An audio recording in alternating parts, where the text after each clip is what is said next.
Hi everyone, SmurfyDan here, and welcome to another installment of SmurfyDan's Puppet Storytime videos. The last story of James the Red Engine is James and the Express. Sometimes Gordon and Henry slept in James's shed, and they would talk of nothing but bootlaces. James would talk about engines who got shut up in tunnels and stuck on hills, but they wouldn't listen and went on talking and laughing. "You talk too much, little James," Gordon would say. "A fine strong engine like me has something to talk about. I am the only engine who can pull the express. When I'm not there, they need two engines. Think of that. I've pulled expresses for years, and have never once lost my way. I seem to know the right line by instinct," said Gordon proudly. Every wise engine knows, of course, that the signalman works the points to make engines run on the right lines. But Gordon was so proud that he had forgotten. "Wake up, James," he said next morning. "It's nearly time for the express. What are you doing? Odd jobs? Well, we all have to begin somewhere, don't we? Run along now and get my coaches. Don't be late now."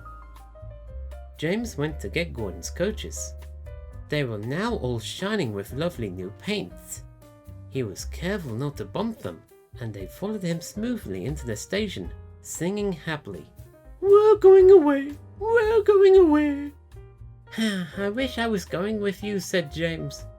"I should love to pull the express and go flying along the line."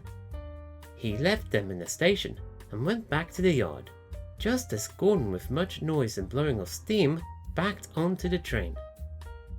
The fat controller was on a train with other important people, and as soon as they heard the guard's whistle, Gordon started.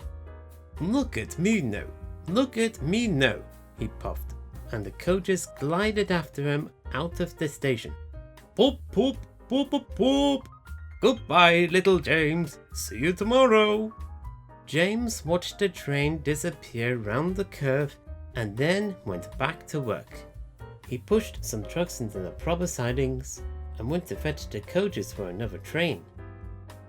He brought the coaches to the platform and was just being uncoupled when he heard a mournful, quiet shush, shush, shush, shush.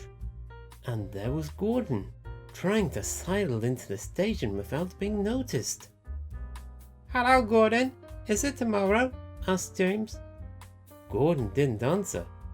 He just let off steam feebly. "Did you lose your way, Gordon?" "No, it was lost for me," he answered crossly.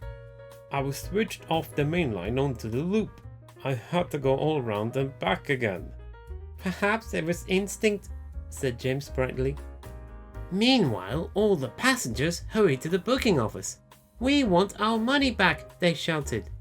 Everyone was making a noise, but the fat controller climbed on the trolley and blew the guard's whistle so loudly that they all stopped to look at him. Then he promised them a new train at once. "Gordon can't do it," he said. "Will you pull it for us, James?" "Yes, sir, I'll try."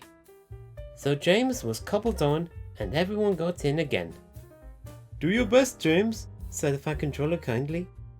Just then the whistle blew, and he had to run to get in.